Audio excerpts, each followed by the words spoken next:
All right, so this class has got a lot in it, maybe, but it's going to take a little bit of thinking. So, have you ever? I remember one time I used to say, and I still do something. I just don't have any time, blah blah blah. And someone said to me,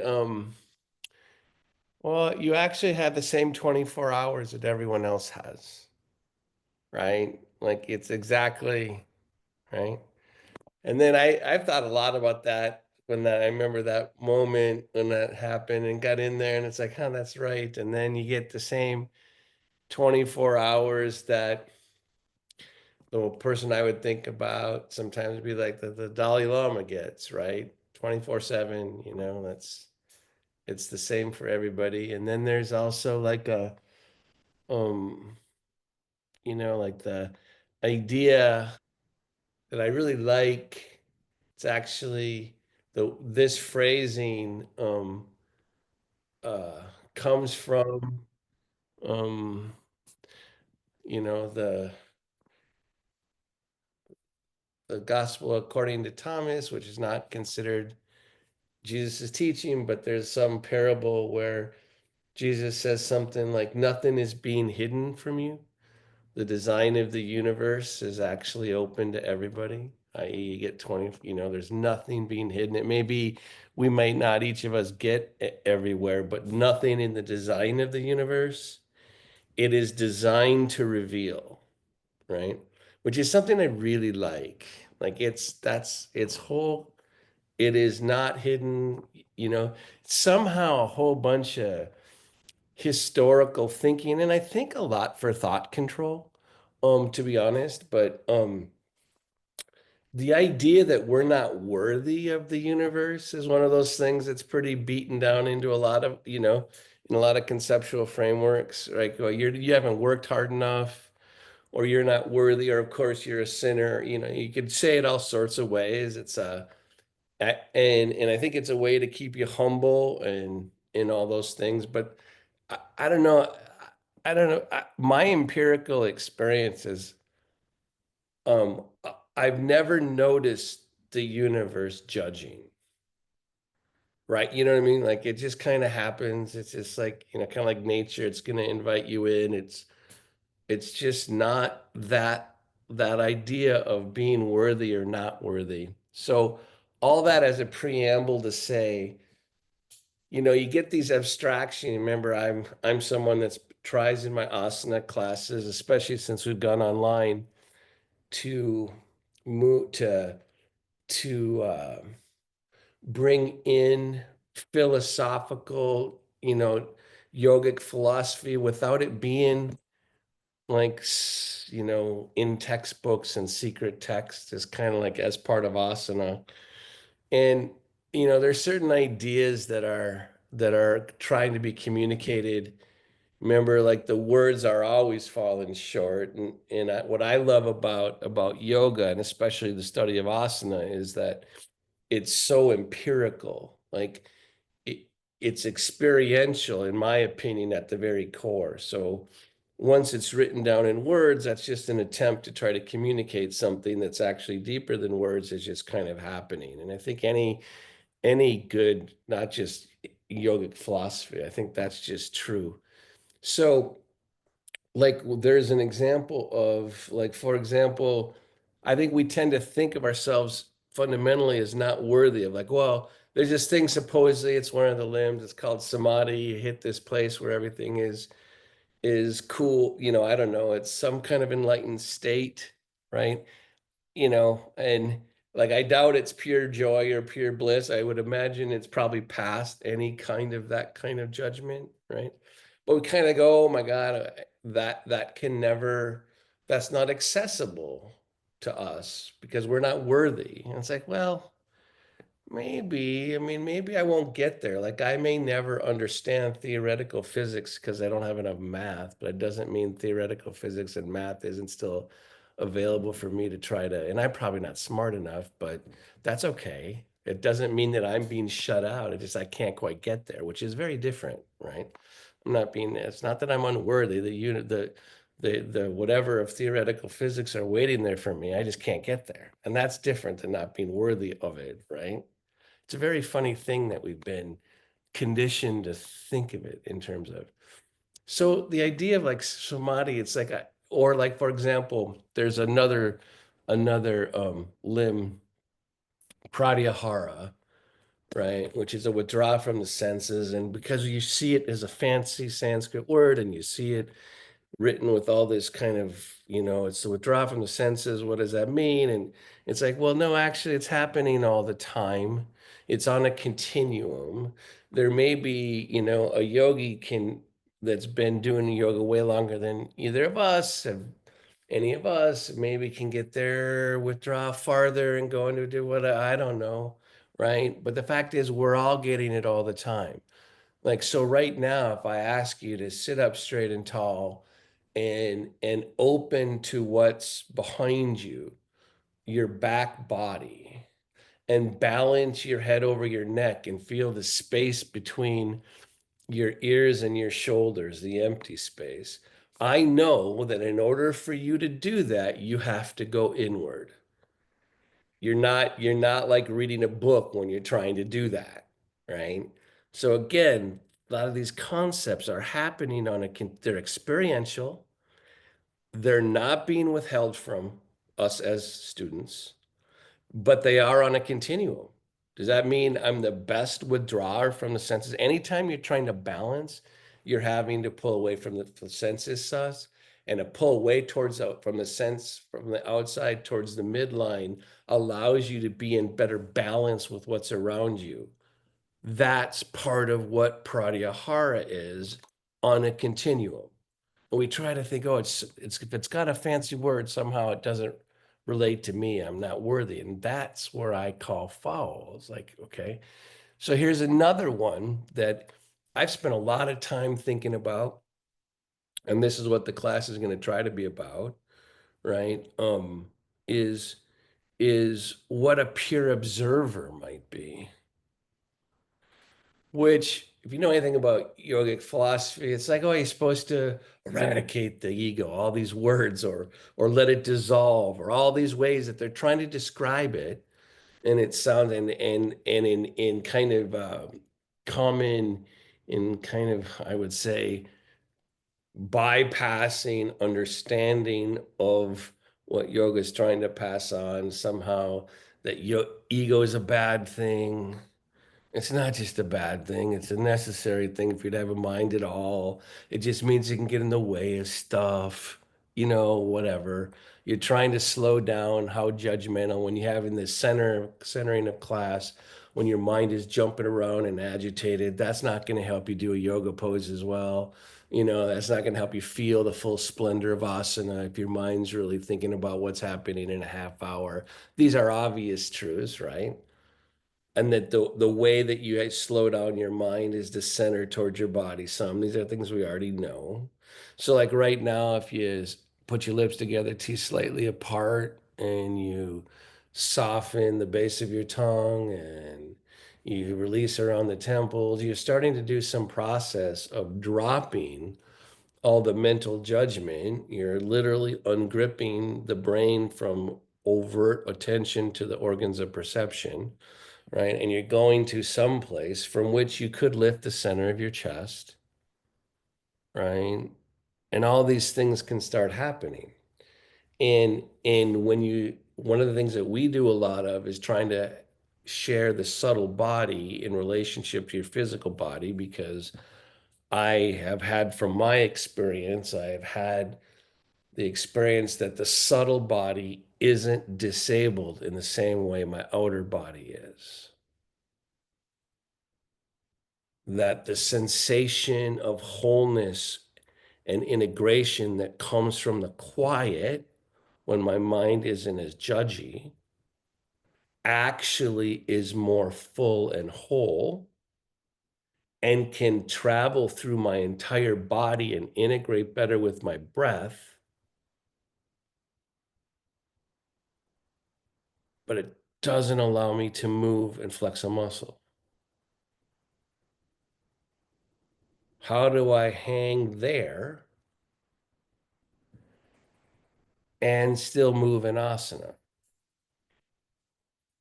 How do I have all the layers at once? long story longer, this is how I like I'm watching the world and I get ready, Bethany, and I'm watching different things and I like to come at similar ideas. Of this I have a peer observer. How are you part of the happening without having to have a mental judgment? Seems impossible for some people, it really seems impossible, but that's part of what the yogic philosophy is trying to say. Hey, there's a way that you can have experience without having to be a judger of what's happening, right? It's like, oh, that's interesting. So there's this dude. I've been writing to this a lot over this whole book, but also he's an amazing guitar player, right?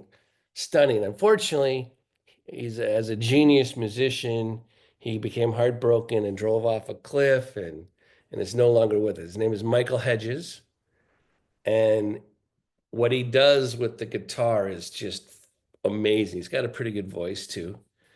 But there's this 20-minute thing on YouTube, and I'm gonna show you a little bit of piece from it where he's being really young. You can say he looks like he's 12, but he's talking about playing the guitar. And I think in the little clip you're gonna see, I think you're gonna get from a musician's point of view a description of what a pure observer might be, right? I'm talking about in a yoga perspective. And the idea that I can never fully become a pure observer, correct, I probably can't, but I get little access to it too, so do you. And it's more ordinary than it looks, right? So here's the little clip of Michael Hedges.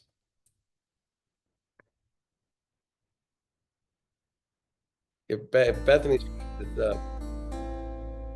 that's the end of one song, and it's going to cut to, it's stunning what he does with the guitar, just so you know. It stopped.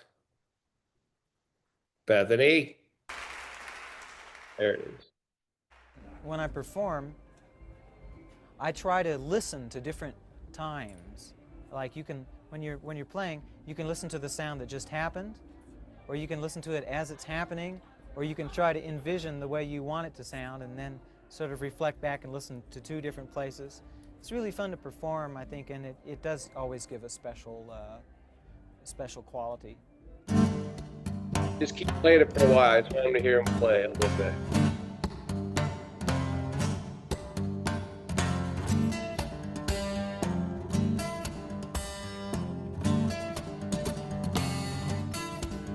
So that's just him alone playing on a guitar. So he's playing all different things at once. You're gonna hear his voice in a second. Mostly he's an instrumental guitar player. Okay, that's all I want you to. So back to the class. So this idea that he can hear about what just was played, he can wonder about how he wants it to sound and how it just sounded, like at the same time. But the thing that's really important about hearing this from a musician's point of view, for him to play what he's playing on the guitar, he is not thinking about how he's moving his fingers, right?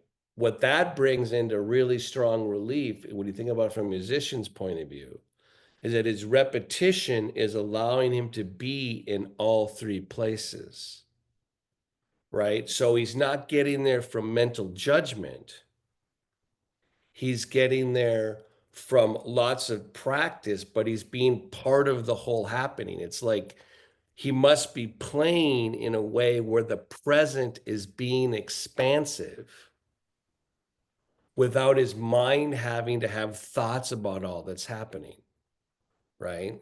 And I think something like that is going on in yoga poses, right? When you practice enough, you end up start being able to not have to have certain things at once. That's part of the happening. So even when we center and sit up straight and tall, right? It turns out that a big part of a big part of centering, you get this to get a little quieter. So let's say there's an observer. The thing about an observer though, right, is it's also a misnomer because you're actually participating. So Michael Hedges is having all this happen and he's playing guitar at the same time. So the observer makes it sound like it's standoffish, but this is such a pure observer, but the pure observer is actually playing the guitar, listening to the cut guitar. All these things are happening at once, right? So it's not just on the sidelines. It's not just passive. The equivalent in a yoga pose is like uh, to think about it that you're just on the sidelines as a pure observer. That'd be like being the observer while only holding your breath. You're actually breathing too. Things are moving and you're experiencing and you're watching, right? So sit up straight and tall. So when like I find like for example, and I've done a lot of and I want you to be open to the space around you, all the stuff that gets your nervous system firing on more perspectives, right? But like when I try to tell you to try to find the midline, I say, well, find each sitting bone. So you can kind of move side to side a little bit to find where each sitting bone is, right? And then find where each sitting bone is and find where each heel is and let there be the space between. Now, when I try to go to the space between, I could try to imagine the space between my sitting bones and I'd have to like furrow my brow and that'd be too much of a judgmental mind. Or I can keep the inside of my mouth soft, my ears connected, the base of my tongue soft. I can feel my sitting bones, feel the structure. And from kind of the back of my eyes, not from my discriminating eyes, I can allow the space between the sitting bones. So when I hit down through my sitting bones and lift my very low abdomen up, I'm literally making that space that I can't quite judge and I can't quite control. I'm having to move in two directions, right? And then as I do that, notice that there's an overlap when I hit down and rise up. That rising up and hitting down at the same time is also like the little tiny grip you do to begin your inhalation. It's all happening near the same space. So as you hit down, rise up, and start the inhale, something wildly congruent is happening. And then you let it go into each lung and spread out under each collarbone, right? And just because I pointed out this happening with instructions doesn't mean it wasn't already happening. It was already happening, right? You're just becoming aware of it.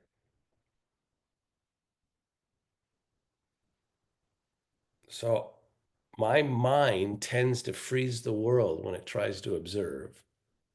Remember, the mind's not the pure observer. The mind has to become the part of the world. So close your eyes from top to bottom. You've heard me say this, let the emptiness within you right the alignment of your posture. The emptiness writes the pose if you follow it.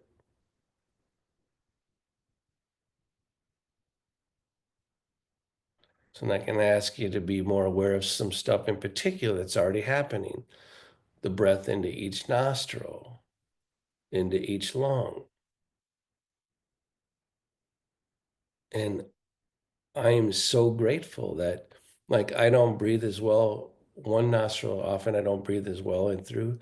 We get to actually improve and correct or make our experience more whole. So I know that I don't get as much air into my left lung. So for the next few breaths, I'm going to uncoil the twist in my spine. I'm going to try to feel the happening and make an adjustment in it simultaneously.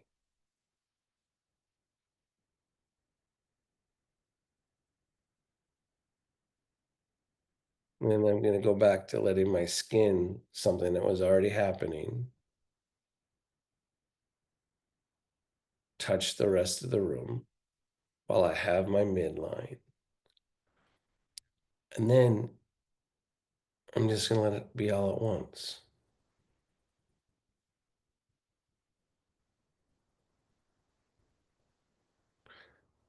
Let go of your day.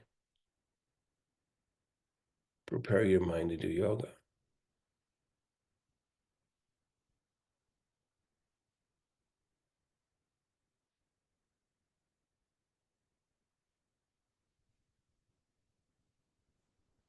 Good. And then release. Lift your sternum up, drop your chin.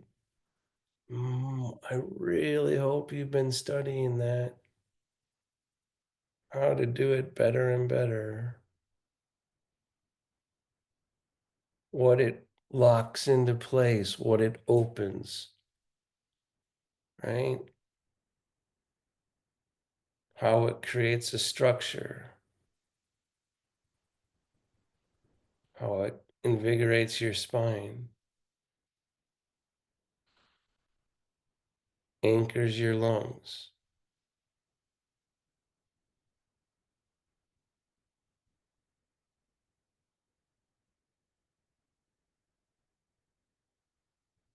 Raise your head up with closed eyes. Open your eyes. So, this pure observer is not intellectual.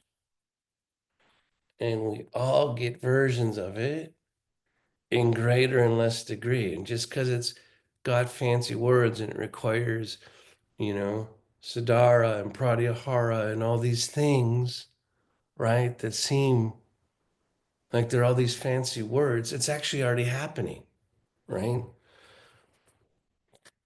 I don't always receive them all the way. So again, take your legs wide. Let's kind of move around a little bit.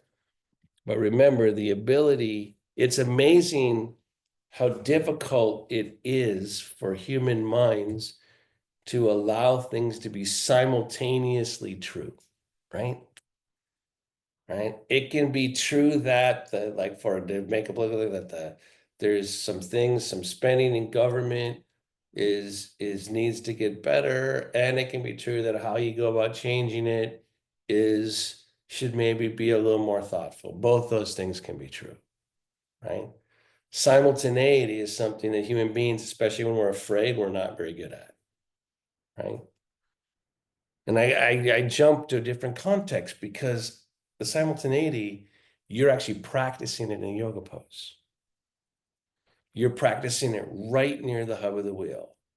How to have simultaneous happening from a part of your nervous system that doesn't have to mentally judge, right? So I'm just opening up the spaces, right? I like having my knees and my feet, I spread out to begin with because I want to take up more space, and I want my spine to be in relationship to my bones. I want the muscles that tend to lock down in my hip flexors because I sit so much. I want them to open a little bit. I want to open the window and let some of the fresh air in, right? This is like a window, that top of your hips, if you sit a lot, it's like a window that needs to open. And then you start going, God, these damn standing poses kind of make sense, right? They're trying to change the relationship. You change gravity. You hit down, you ground, you push down away this way as your spine goes the other way, and air's coming in. But is it air? I don't fricking know what it is. It's prana somehow. I don't know. I get a different relationship to something, and I don't have to know. Luckily, I get to feel that it feels good. I'm grateful for that. Like, this feels good for me to open up on a Monday, right? I'm going to need it all week. I'm going to go the other way, right? It's funny, this hip for me is looser, but the energy is also a little bit more dead because it's looser. And I broke my femur bone here, so I got a whole bunch of trauma over here, right? But I'm trying to get that relationship between my spine going this way and my legs going this way. And because my legs go this way, then my spine gets fed this way. But my mind can't make sense of that. Not and think it. I got to experience it. I need to become an observer of the pranic happening because the prana is already freaking happening, right? It's already happening. You're not making shit happen, right? It's happening through you. I love that. What's not to love about that? And then you go like, oh wait, I can kind of, I can kind of get it. Like that kind of makes sense together.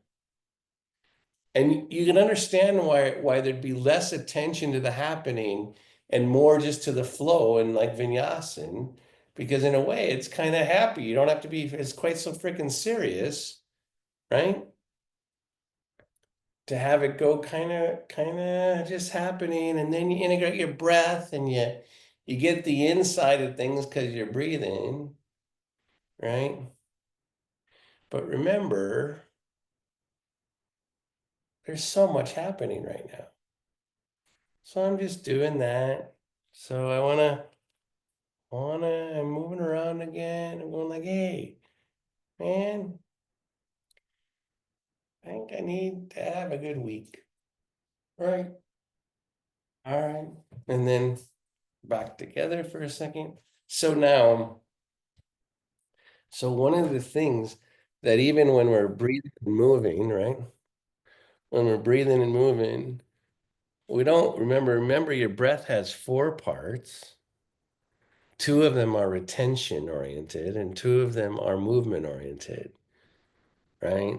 So, but notice the relationship between them, right? So when you start an inhalation, right, there's that little bit of grip on the bottom, on the lower diaphragm, right by the top of your waist. There's a little bit of grounding, which that grip is like a retention, right? And then it comes up from there. And then as long as you don't try to, you like, I would do this. Oh, I'm supposed to take deep breaths in pranayama, and if I can take a deeper breath, that must mean I'm a better pranayama student. And I do violence right at the top of my inhalation because I'm trying to get as much breath as I can. Because I think somehow that's what it is. That's what you're supposed to do. Because I need to be worthy of doing pranayama, right? So you inhale all the way up to the top. And then what if you make that more seamless, that part, and so you come to the come to there, and then perceive, like stay there for a second and perceive what you feel, and then go all the way down to the bottom, all the way down, and pause there and try to notice some things like when you're keeping the breath out there.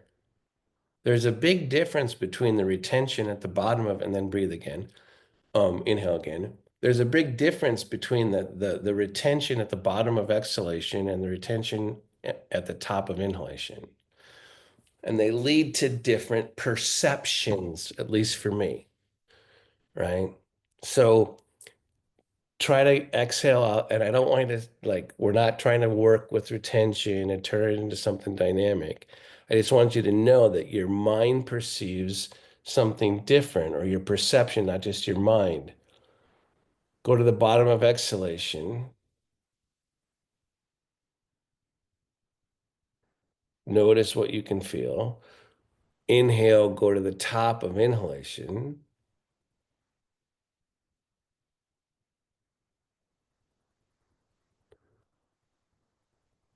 Sometime explore which way you become a more on the sideline at what. So at the bottom of exhalation, my experience, I don't like the bottom of exhalation. I get more desperate there quicker, right? But I can perceive a certain way, and it's different at the top of inhalation. I I'm I feel one, I feel more part of the world, and one, I feel shut out of the world a little bit more for me, right? But notice you're going to see different things in different types of retention, right? All right, so then let's go back to watching movement and breath, right? Trying to be aware of what was already there and already given, right?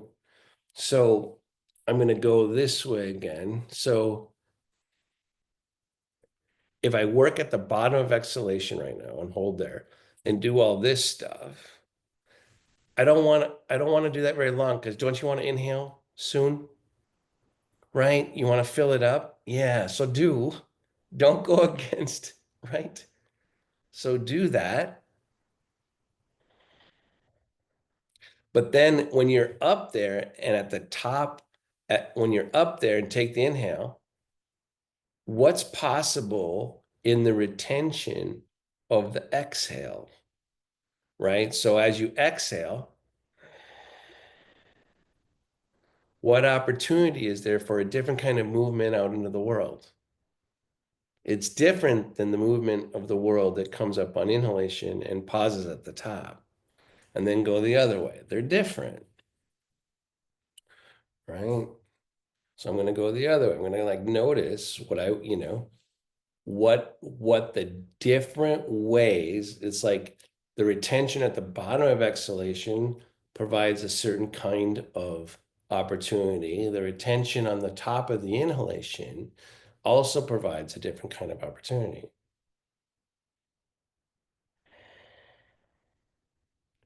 right? And they're both there for you. So now go without thinking so much and notice how, but what you don't realize when you're breathing and moving, like you inhale to take your arm up, you're doing a certain thing. When you exhale and you keep your arm up, notice how the muscle goes better to the bone. Some other things start happening. And when your muscle goes better to the bone, you can extend beyond your fingertips better, right? But it's not from space that's as alive somehow. It's weird. Go the other way, right?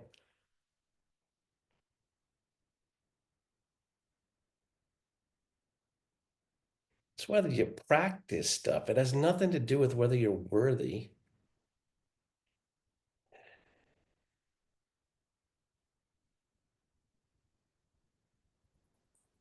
Good. And then you start thinking intuitively, you've already figured this out. Typically, you inhale to move up through gravity, typically in a yoga pose. You exhale to move out through gravity into the world on the dissipation, right? It's like, what? All this stuff was happening? Yeah, it was. And the more you practice, you don't want to be thinking. I don't do yoga poses thinking about the difference, the retentive difference between the top of inhalation and the bottom of exhalation. I'm more, and so are you. You're more like Michael Hedges playing the guitar. It's all happening, and you do it without thought. So we're going to do a standing pose again, right? Right. You're going to lean over this way. So you can say that's one thing to do, right? But this time, let's make it even go down a little farther, go towards the earth. And notice when you go towards the earth, you tend to hold a little bit more on the bottom of your exhalation, right? And then you turn, and we're going to make this more of a twist. So this is going to be slightly more like a revolved standing pose, right? So you're going to go turn and go this, and it's going to be harder for you to use your inhalation. At the very top, you don't want to push too much inhalation here, but you want to lengthen your spine on exhalation and then go this way. So this is more like the difference between Utthita Trikonasana, let's say, or Parsvakonasana, and oh my God, my brain fade is fading. Varvita Trikonasana, triangle pose, right? So you're gonna go this way, right? And you're gonna go forward a little bit and turn the spine more and figure out how to use what part of your breath. And what's great is if you do this enough time, your breath will figure out what to do. Your nervous system, right? There are certain patterns that are more effective. And you don't have to feel your fingers on every chord, right? You practice to become the observer. So now I'm going the other way. You practice to become the observer, right? You practice so more is revealed. It's not just that your mind's calmer, it's that you practice so more is revealed, right? You're not just trying to calm your mind. Bring your legs together. You're practicing so more happens. You're aware of more without judgment. Dog pose.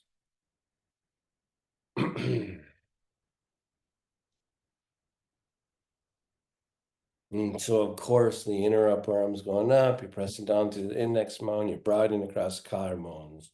You're dropping your shoulder blades. You're lifting under your collarbones a little bit. This isn't exactly. This is kind of permutation. It's not quite dog pose. It's not quite upward facing dog. It's somewhere in between. But like the other thing we did like last week or 2 weeks ago, yoga is a sensation that happens, right? Broaden across your, so all these things, if I think about it, my mind gets overwhelmed. If I just broaden across my palms and broaden across my sacrums and drop my inner upper thighs in and down, extend down through my feet and rise up through the top of my head, all these things that I know from repetition, I don't have to like play the notes with my mind. I do them. And I experience the happening. And there's a lot happening. Good. And then release. And I don't need to be overwhelmed. And guess what? I missed a lot of the happening. If I hang out with a very senior Iyengar teacher and they say all the things that are happening, I quickly default to feeling unworthy, right? It's like, oh yeah, I must not, I'm just not good enough. I need to practice more. I need to do this. I need to do that. I need to do blah, blah, blah, blah, blah, blah. That's part of what steals the world from you, the universe from you, is when you make those kind of judgments, right? And go back over the back of my chair. Ow, but ow, holy cow.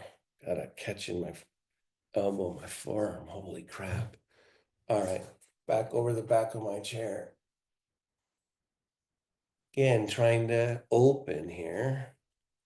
Keep the midline. And then come on back. So as you're coming into a back bend, I kind of hold my breath. What about you? And then once I'm there, I want to take a big inhalation, right? But you can try to do the inhalation as you're moving too. These are all like, they're all different opportunities here, right? But I tend to like kind of go, okay, I'm going to start. And I actually start the inhalation slowly, but I'm not just going straight for the inhalation when I start a back bend. I'm kind of going and watching as I'm inhaling. And then at the end, when I kind of can't take any more air and I still broaden across this part of my diaphragm, I still, underneath my collarbones, I open. And then I kind of maybe breathe again. So that's the thing. You get to keep repeating, taking in more energy from the universe, right? And then you exhale it out and you expand even more and you expand on a different part of your attention.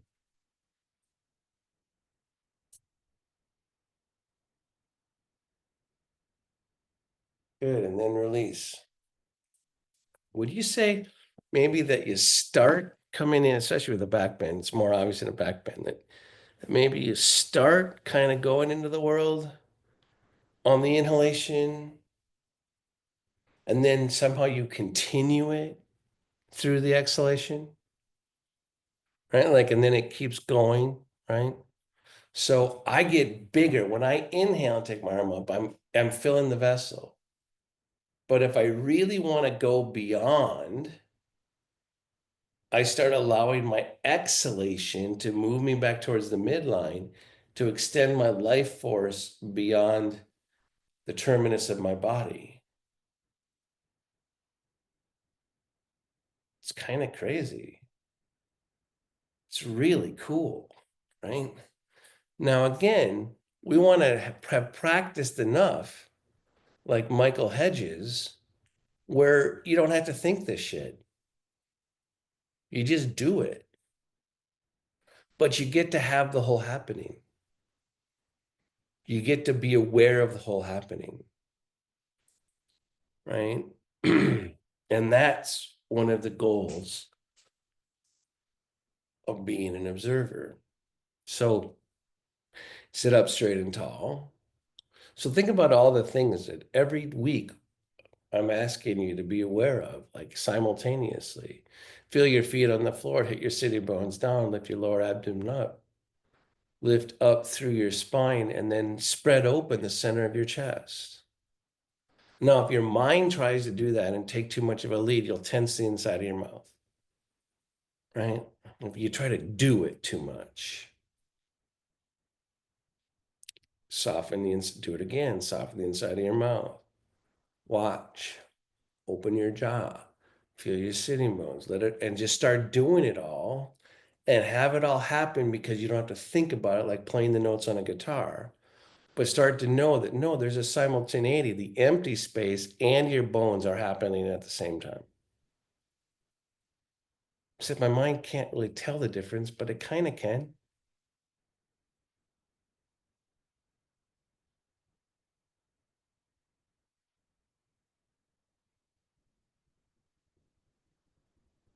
So to let your breathing, your inhalation and your exhalation dominate what you're seeing when you're being aware of the retentive part of the breath, not just in the retentive part of the breath, you're actually limiting the world, right? You're not being a pure observer, right? You're following what you can control, which is the movement of the inhalation and the exhalation, right? So try what I'm talking about there, right? It's really important that you and I have the inhalation and the exhalation. Question is, can I have the retention even while I'm inhaling and exhaling? The answer is yes.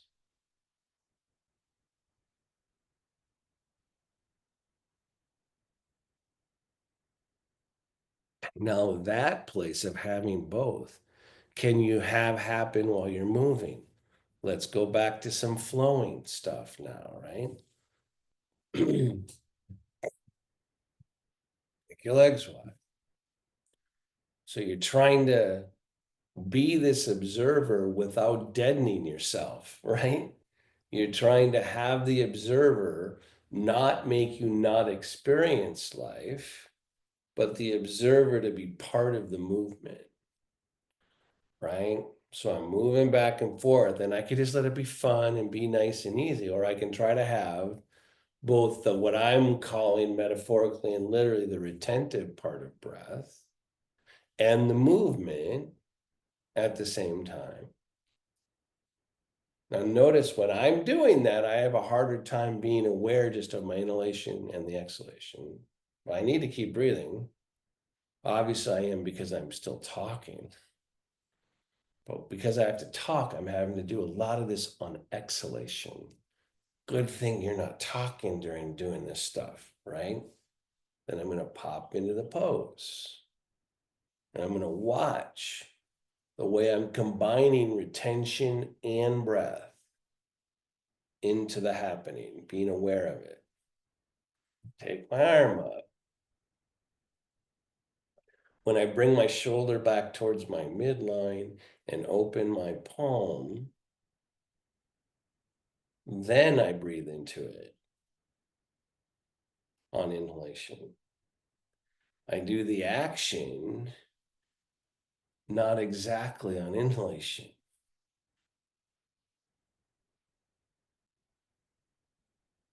And once I start doing it, then my breath gets to nourish it. And it's way better when I'm breathing,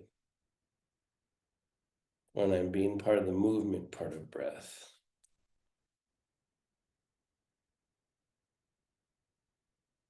Now, part of me wants to see if I could stand up, I'd be pretty happy about it right now. But I want to go down and up, not just up, right? I had a very not very nice yoga teacher way back in 2001 yell at me for only sucking energy up, right? And that when you chair stuff, you only kind of pull the energy up, right? So it's really important you learn how to go down at the same time, right?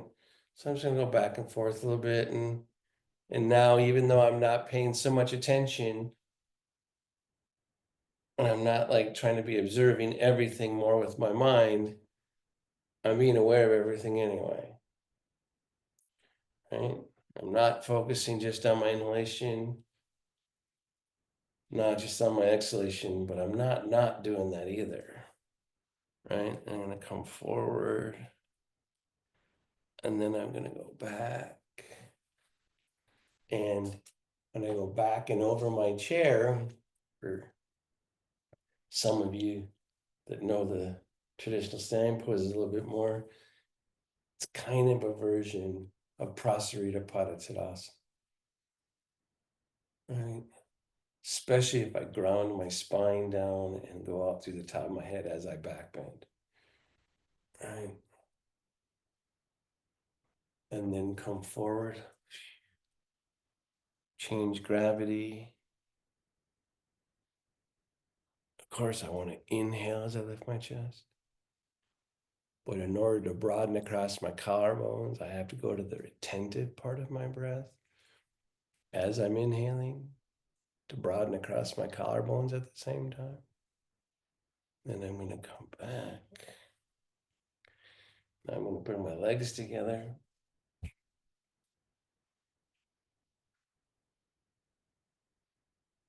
I'm going to come forward.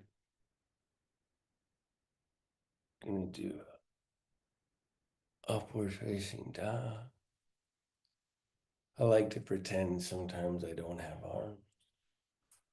Like this is all being done, even though I'm moving my arms for balance, all this is being done with my spine. Up and over, right? Back through, watching my spine and when I breath. So when I'm coming forward, there's a good chance you're exhaling, right? Right? You inhale and come on up. As you're coming up and inhaling, the other part of your breath is what broadens across the collarbones and across the sacrum. The other part of you does that.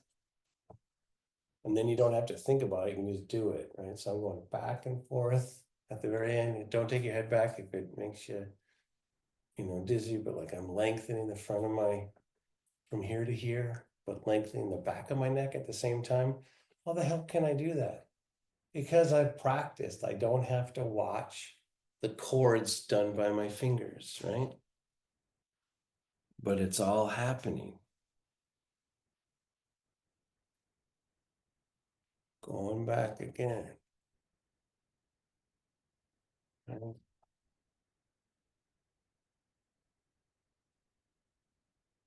I'm gonna take both my arms wide. Dang, I lose some of the integrity in my spine because my abdomen is paralyzed.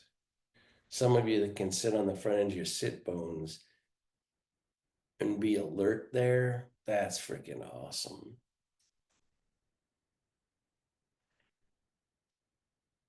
How can my exhale help me broaden out through my arms? How can my exhale help me hit down through my sitting bones? How does the inhale expand and make me lighter? Back down. What's the relationship between the two? As you practice so more is revealed, not so your mind learns how to do more. Inhale again without all the instructions. Just let the difference between, what's happening between inhalation and exhalation. If you had to imagine, it's tiring for a lot of us, but like if you had to hold your arms up longer, who would you call? Who are you gonna call? I'm going to call Ghostbusters. I'm going to call the prana that I can't quite control, but I can access, right? All right, back down on your forearms. I'm going to do it this way. I'm going to do like so a lot of times I really like what I would call, because I've done enough yoga. That's one of the advantages of having done enough yoga, but hopefully you guys all have done enough with me. Like I'm interlocking my fingers like this, and I've got my forearms on the like this, but I'm thinking about headstand, right? I'm thinking about my forearms, right? And I'm thinking about, and to remind me, I might put my forearms down on the table for a second. So I get that kind of reference for my brain. And then I'm going to go like this. And I'm going to drop my shoulder blades and spread them, extend out through my forearms, and perhaps notice, because it's already happening, that I can go down through my sitting bones by doing this well. I could screw it up if I squeeze my fingers together too hard, right? So I'm going to do it again. I just screwed up my pose to make a point. I'm going to do it again because I just effed it up, right? So I'm doing a quick drive-by headstand, or I'm like going and remembering the feeling this on my forearms, lengthening from my elbow to my armpit. I could give you all the instructions, but I want you just to do what you know.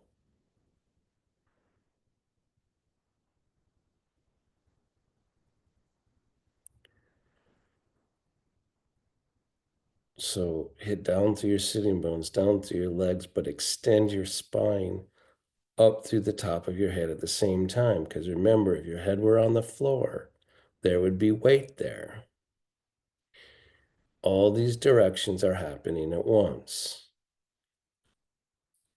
More of the happening becomes apparent when you both inhale and exhale and are aware of the energy of retention. But in order to do that, your mind has to be calm.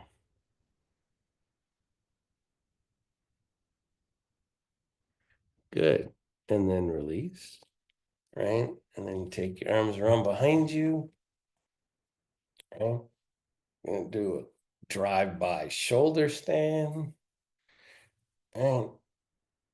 So in order to have the energy of the retention, imagination kind of trades on retention a little bit, right? But I'm going to open and broaden across the shoulders. I'm going to lift under the collarbones. I'm going to lift under here, right? I'm going to lift under my collarbones, and then I'm going to drop my chin. I'm going to get humble again as my life force is lifting up.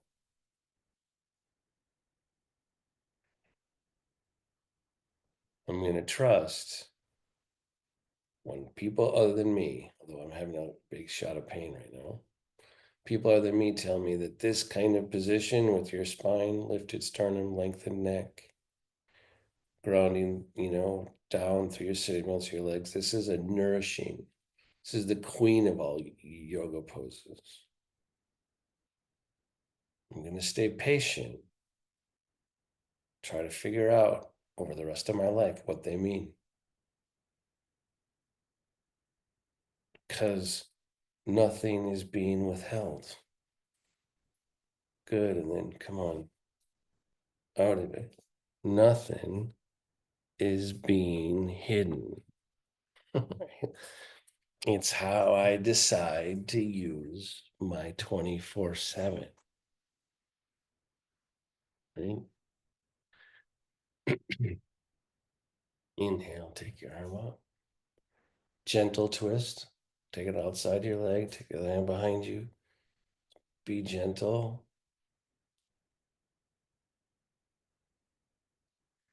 And then back.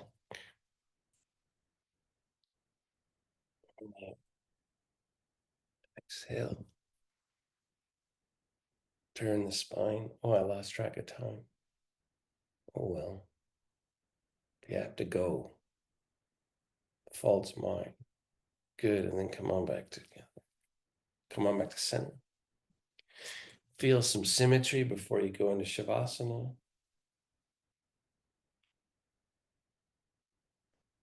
Not that I want to be morbid, but Shavasana is called corpse pose, right? Hmm. There must be something nourishing about the ceasing. There must be something both nourishing and invigorating about retention. So you don't want, in Shavasana, you don't want a lot of breath awareness. You want to surrender past that. You want to let your breath find its natural depth. Soften your jaw, the inside of your mouth, lips together, teeth slightly apart. Relax the skin on your face. Drop into the emptiness like getting into a warm bath. Let your chair hold you up.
Feel your breath.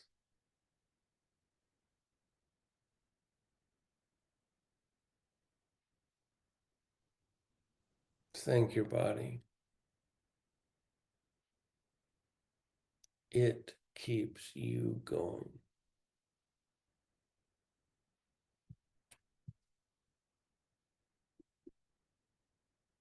Start to bring yourself back.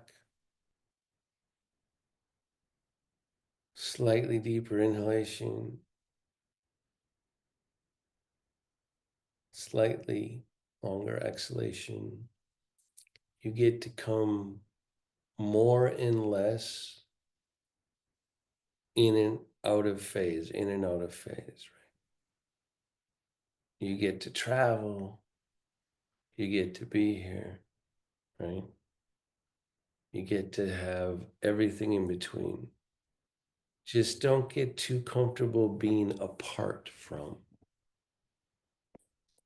That's got a sneaky price, right?